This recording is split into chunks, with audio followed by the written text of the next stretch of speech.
so that was a little improvisation, and then went into an old melody that comes from the collections of a early Soviet Jewish ethnomusicologist, Moshe Beregovsky, who was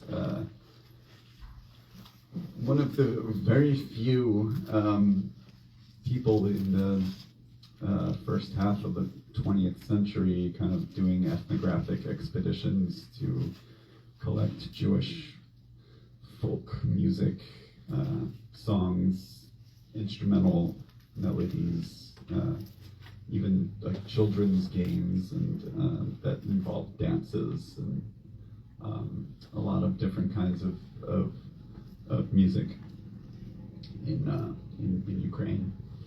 So that was kind of that was sort of a showpiece that would have been used in a wedding, but probably in a kind of situation where guests were eating and maybe someone wanted to hear this melody, this piece played or something, and would pay for it. So this music is really it's a professional tradition, klezmer. Really, the meaning of klezmer is refers to the person practicing the music. So I'm a klezmer, and it means that I serve a kind of function through my music in the community. Yeah.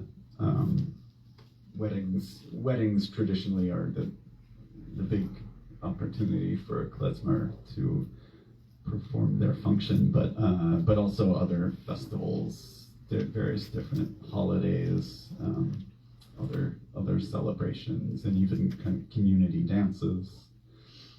And and the words come from two Hebrew words, klei zemer, which translate to kind of an instrument or a vessel of song. So a vessel of song, referring to the person becoming a vessel for the song through playing an instrument. Yeah.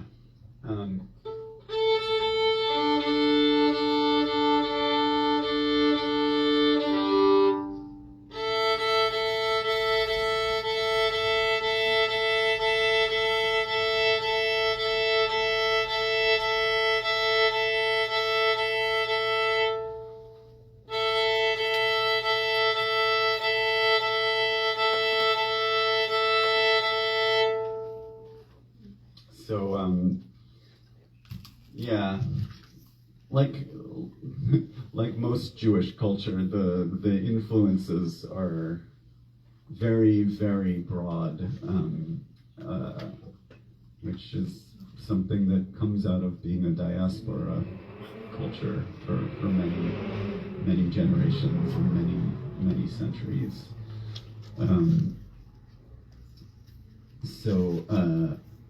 It's very, very complicated and a lot to say about the origins of all of this music. A lot of it comes from a lot of different sources, but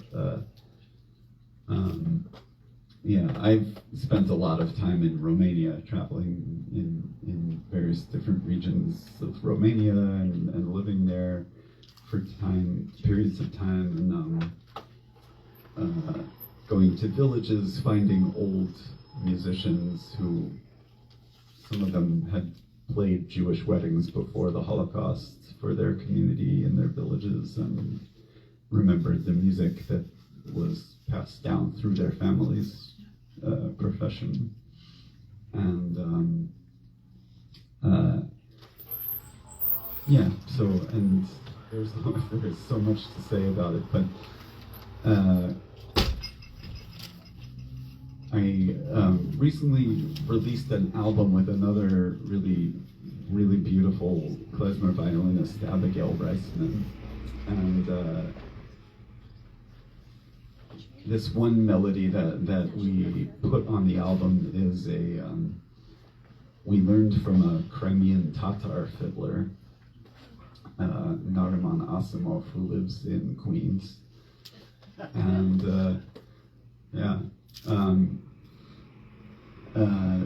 there's a community.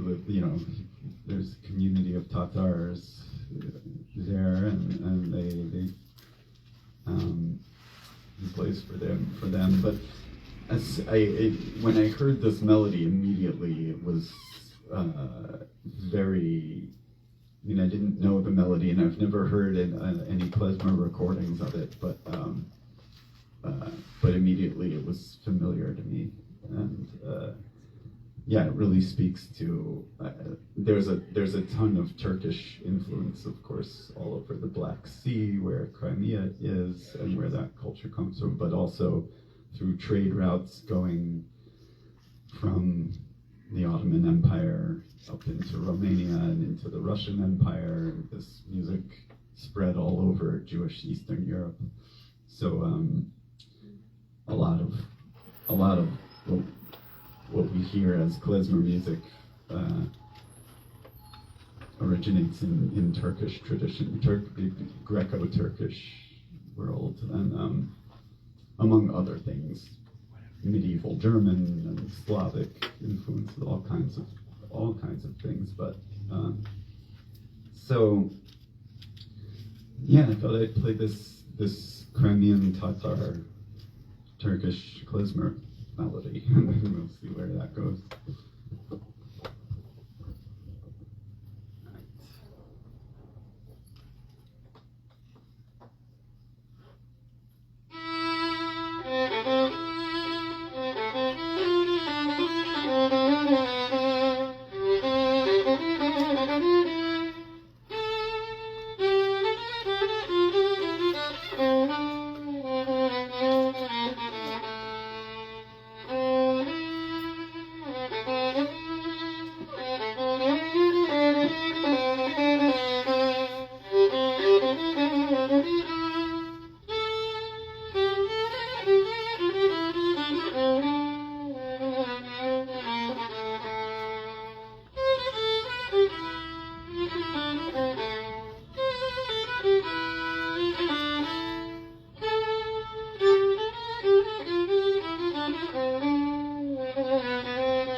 that, I decided to go into another kind of famous Turkish Romanian melody. That melody was used by the Romanian classical composer Georginescu, and it's kind of, I love that melody, and I've always loved it, but somewhat recently a friend of mine shared with me a file of about 20 different recordings, old recordings of that melody that came from all kinds of different orchestras. They're like mostly early 20th century recordings that, or mid 20th century, but at least 3 different klezmer orchestras, and then there's a Hungarian gypsy orchestra and a Romanian gypsy orchestra, a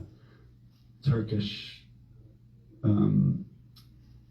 orchestra. I think there's a Greek band. There's an Egyptian kind of Arabic orchestra playing it. And so there's just all of these different cultures performing the same piece, like slightly with slight variations.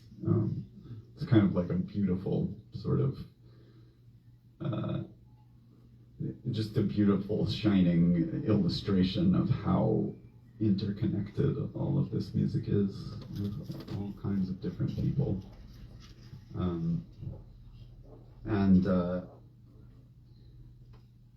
So here's some more of that, actually. This is, I'll play a suite of tunes that I learned from a family of Roma professional musicians in Romanian. They're kind of referred to as lautari, or in this particular region of Maramureș in the north, Ceteraș. But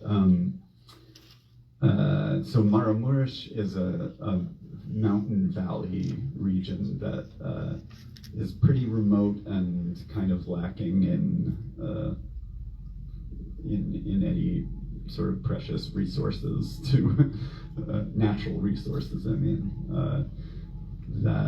which has kind of kept invading armies out of there over many centuries, and it's been a very rich kind of tradition preservation place, and for many centuries there were a lot of Jews there, and the Jews were often farmers. There were religious Hasidic peasants working the land, which was kind of not necessarily the norm in Eastern Europe, but there it existed, and so it's a very culturally mixed place. There are predominantly Romanian-speaking villages, and then the next village down the road might be more, at least historically, was more Hungarian-speaking, and then go up a little bit up the valley, and it's Hutzul Ukrainian. And there are still Roma in all of these villages. So this family, the Kovac family, was a very prominent musician family, and I was fortunate enough to start going to this region in around 2005 or 2006, where a handful of the Kovac brothers, who were then in their 90s, had grown up before the Holocaust playing for Jewish weddings, and remembered the music, or at least remembered quite a bit of the music and what the weddings were like. And so here's a suite of melodies, all of which I learned from in the yards or houses of the Kovac family.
Yeah,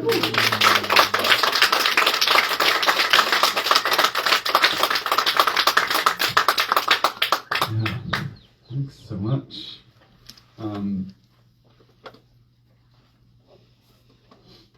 Yeah, I think maybe I'll play some original music. Yeah, we'll see. That's well, I don't know. Yeah, at certain times it's a big part of what I do. Is compose new melodies, and it's sort of, I guess, something that I find just somehow I can't really help it. What comes out when I compose is klezmer music. It's not something I necessarily I'm just always deciding I'm gonna do. I'm just writing music, but it really is I think a language that I've grown up with, and so that's what tends to come out. Anyway, so yeah, here's a few of my originals.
want to come play some tunes?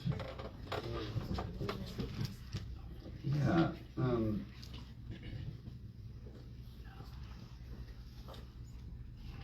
Here, yeah, just a collection of some klezmer tunes that May and I love.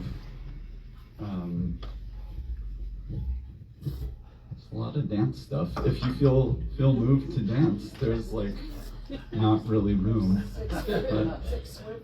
but there's a little room. Yeah, yeah, definitely. It would be definitely welcome if you're moved. All right.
Oh,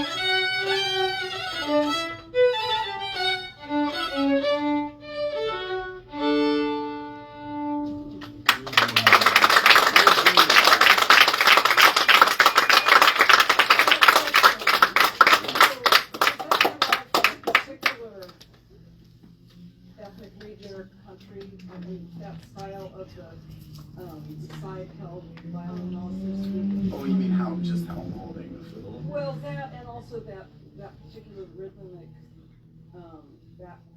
backbeat. Yeah, the Is rhythm. that Hungarian derived or? The rhythm and it's derived from a Romanian dance. Yeah, but yeah, it became really popular sometime in the late 19th century, kind of all over Eastern Europe, specifically in Jewish communities. Yeah. But yeah, lots of history there. A lot of the sort of popular Jewish band leaders in New York when the recording industry started around the 1920s came from Romania. It was a very hot music around, going back all that way, and so it became these dances became really kind of integrated into Jewish culture also, even though they probably didn't originate there. But how I'm holding the fiddles just kind of. I've seen the Hungarian lazy. bands do that a lot. They do, yeah. They tend to hold it like Yeah. this, but yeah, sometimes. Yeah, with it's a whole instrument. It's a viola with a flat bridge generally, so they got 3 strings at the same time. What is that called? It's called contra or brach. Yeah, that's kind of all over the Carpathians.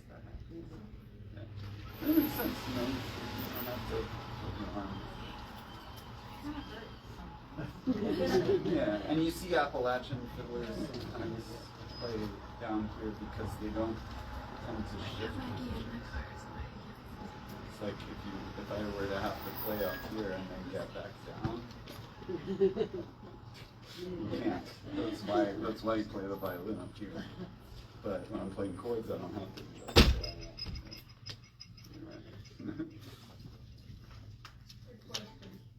Yeah.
Here's we're coming full circle. Here's another one collected by Moshe Beregovsky, the collector of the first melody played.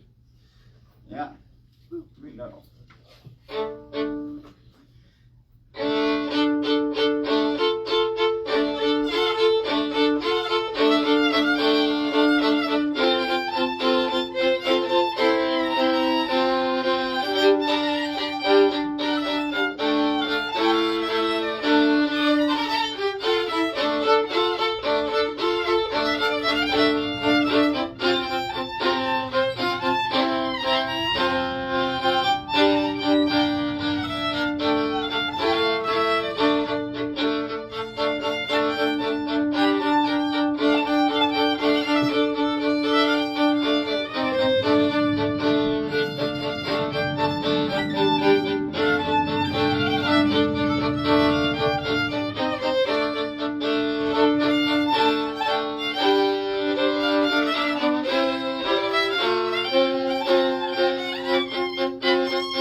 Sure.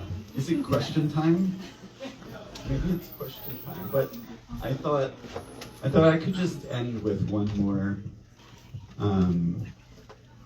It's a beautiful song, and a little melody to follow it. This is an old Yiddish folk song called "Redele is the Gore Welt." The whole world is a wheel, and time just sort of hangs by its side. Honor, wealth, luck, and unluck just sort of hang along the wheel. So one person may live their life rich and another poor, but in the blink of an eye it can change. So don't despair when times are bad, and don't be too proud when times are good, because it's all out of our control, really. All right, here we go.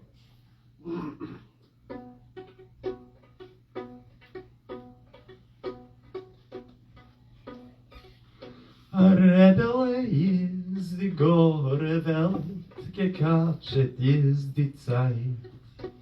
Glück und Unglück, Covid und Geld, katschen sich nur bei der Zeit. Einer lebt auf so Jorem sein Welt, der andere lebt so breit. In ein Augenblick wird das verkehrt, das Rädle hat sich übergedreht.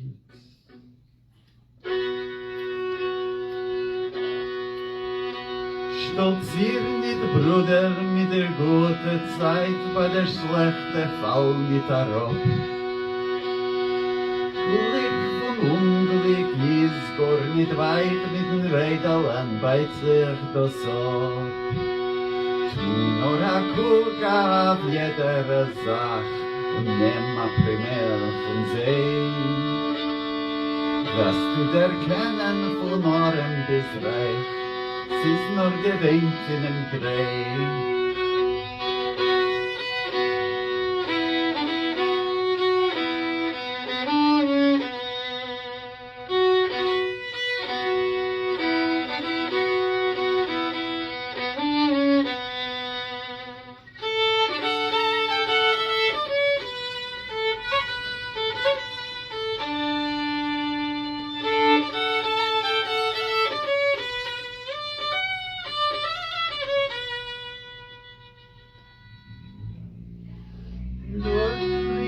Serne verspreit im Feld, sie liegt ganz tief in der Welt. Es kommt die Zeit, wenn sie geht auf der Welt, wird jeder ihr Teilen Welt. Die Rose blüht euch so schön, jeder spiegelt sich in ihr. Nur kommt die Zeit, wenn sie wird von ihrer Heim, warft man sie raus vor der Tür.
Yeah, I have some CDs and a vinyl of my new album with Abigail over here. If you're interested, let me know. And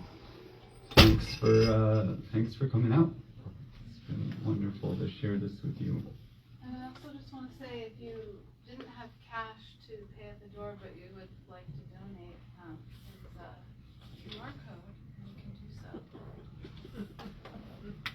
Yeah. Thank you so much.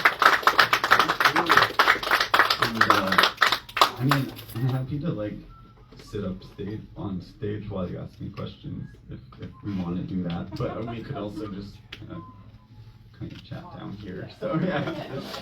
Anyway, thank you.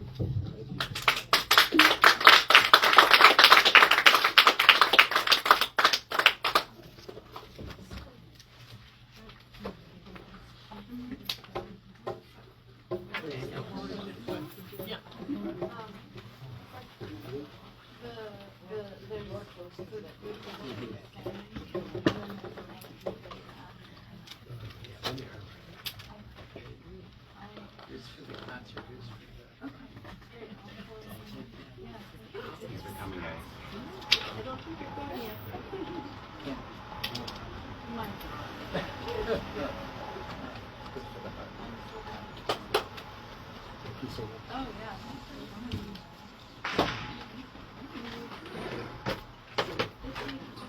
Yeah, sure.